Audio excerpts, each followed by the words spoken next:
So Ahmed Fouad Alkhatib, who was introduced to many of you by Ethan and Klein, but who I've talked about for a very long time beforehand, is a token Palestinian who is a member of the US government, bought and paid for supposed think tank, the Atlantic Council, and his job is to be like, look, Zionist talking point, but I'm a Palestinian. So a couple of really funny things about Ahmed that I want to bring attention to here. The Atlantic Council isn't only paid by the USA. The Atlantic Council also receives massive amounts of money, not just from the US government, but also from the government of the United Arab Emirates. The United Arab Emirates, if you don't know, it's like out of all the Gulf monarchies, the UAE is like the most like shamefully willing to cede everything to Israel whenever possible. So it's not really surprising that they are such big contributors to a clear Zionist organization like the Atlantic Council. So the Atlantic Council has received almost as much money from the government of the United Arab Emirates as they have from the US government. It's around 8 million from the US government and 10 million from Pentagon contractors. And then they've also received something like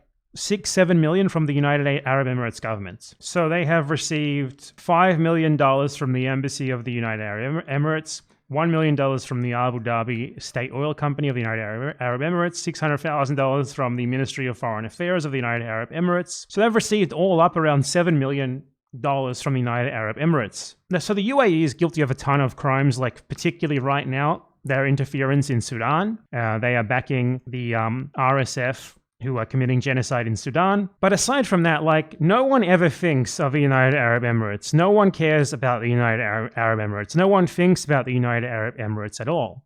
They are largely unimportant. Aside from when they like back a genocide or something, no one pays them any mind. So when you see someone like having like positive thoughts about the UAE, that's just not a thing that happens. It's not at all a thing. So it's incredibly suspect when you see someone like having like really gushing positive things to say about the UAE constantly.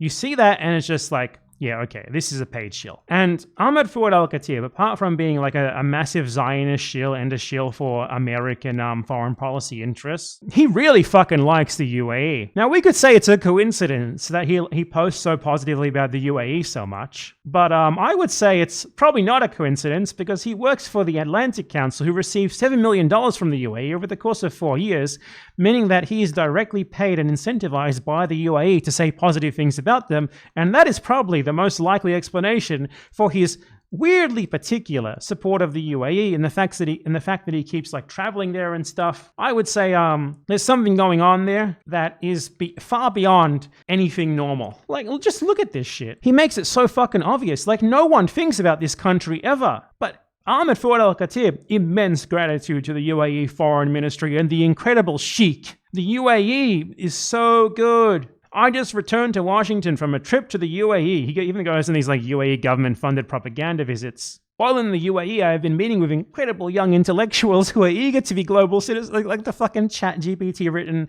pro-UAE government propaganda, claiming that the UAE is the largest provider of humanitarian aid to the Gaza Strip. That is obviously fucking false. The UNRWA, the World Food Program, every single one of these fucking organizations, like the fucking UAE, give me a break. Like, just look at how much positive shit this guy has to say about a country that no one normally thinks about except to denounce it for doing genocide occasionally. Tremendous gratitude to the UAE. It goes on for so long. So we started posting positively about the UAE in late 2023. I have a suspicion that he started posting this positive stuff about the UAE like the second that he became involved with the Atlantic Council. In October 2023, we have the first ever mention that shows up on Google of Ahmed Fouad Alkhatib being a non-resident senior fellow at the Atlantic Council in this article that he wrote. Ahmed deleted all of his tweets from before October 7th. There's none left. They don't show up anymore. And the first tweet that shows up is on the 9th of October. That must be when he got fucking hired. The exact date is the 9th of October. He starts tweeting. His initial tweets get like 2 likes. Time goes by, like let's filter it, say to the 15th of October. Still gets no likes. Started like spamming Hamas is to blame for this. Israel did nothing wrong, blah, blah, blah. It's pretty fucking blatant, isn't it? Deleted everything from before he ended up getting hired by the Atlantic Council, which, as I showed, was in October. That's the first time he used the non-resident senior fellow at the Atlantic Council moniker when he wrote an article. So it's really blatant. You can tell the exact moment where he got hired. You can also tell why he started posting about the fucking UAE 2 months later, and they started inviting him to do propaganda for them because, you know, he's working for the UAE, partly UAE-funded Atlantic Council. But aside from that, there was like this comical fucking post that I wanted to talk about by Ahmed. Ahmed Fouad Alkhatib posted an Instagram post where he asked, why aren't Palestinians leading in science, AI, and development? Why is everything always Israel's fault? Why aren't we building instead of blaming? Well, Ahmed, Israel bombs the buildings, or they steal it and give it to settlers. Have you thought about that, Ahmed? Why is Gaza not a hub of science, AI, and development? Thank you so much, Ahmed Fouad Alkhatib. The UAE, US government paid Shill. Incredible. And he's like, we're really wondering what exactly happened here, right? What happened in Gaza? Gaza should be a functioning state. The billions funneled to the PA and Hamas could have built multiple functioning states. And Ahmed himself, he's working on a proposal to open Gaza up to the Gulf region. Now, he wants it to have a rail corridor or an energy hub connected to Saudi Arabia. This will allow it to become a hub for trade, energy export, and innovation, not a warehouse of dependency. The future has to be regional. This reminds me of like a post by the fucking genius Dylan Burns, where he was like, Gaza could have been Singapore. Gaza could have been Singapore. What happened there? Apparently the Vorsh subreddit really loved this post when it was posted. It's the exact same sort of thing that Ahmed here likes to talk about. Dylan Burns is right. Imagine if Hamas used their power to create a thriving civil society, fight corruption, or benefit people to show the path to a successful Palestinian state. Instead, we get kidnappings and throats slit on film. Yeah.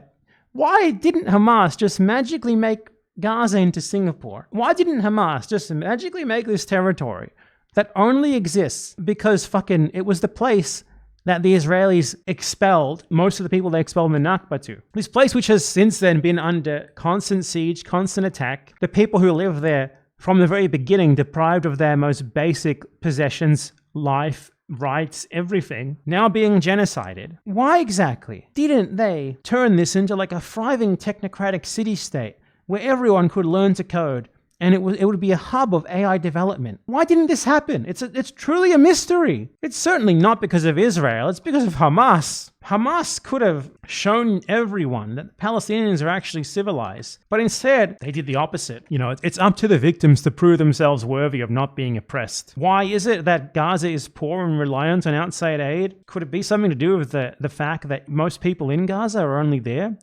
because they were forced there as part of a genocide? And now Israel is implementing the final solution on them. Do you think that could be it? Nah, it's because of Hamas. It's because Hamas spent money on military and stuff to fight against the invader. That's why. This is Ahmed Fouad Alkhatib saying the same exact thing. He said, Gaza should have become a model for what a prosperous, developed Palestinian state would look like. It was Hamas's choices that prompted Israel's blockade on the territory. By the way, Hamas only has been in power since fucking 2006. 2006. So I don't know. I guess they could have just randomly somehow turned Gaza into Singapore in the last 20 years. Who knows how? Not even 20 years since the genocide began. Gaza should have been a beacon of Palestinian prosperity, development, and stability. A prosperous, peaceful, and well-managed Gaza. This is absolutely fucking insane. Gaza is a gigantic refugee camp of people who were forced there and who ever since have been periodically attacked, bombed, murdered, maimed. Who knows why Gaza didn't turn into a prosperous and developed territory, a beacon of Palestinian prosperity, development, and stability? It can't be anything to do with Israel. It's all on the Palestinians. This is Ahmed Fouad Alkhatib. This is the sort of thing that he's paid by the Atlantic Council to spread. Fucking Gaza hasn't even had access to the ocean. And he's like, why isn't Gaza a trade hub? Your waters are patrolled by the Israeli military. Israel destroyed the only airport in your entire territory. Why isn't Gaza a hub for global trade? It's a true mystery. This is what he's paid by the Atlantic Council to say. Ahmed Fouad Alkhatib, everyone. The most obvious and disgusting paid Zionist / UAE shill you will ever see in your life. Why is it that NASA went to the moon and not the people in the Warsaw Ghetto? Great question, Ahmed. Fucking great question. I hope we can get to the bottom of that one day. It's truly a mystery.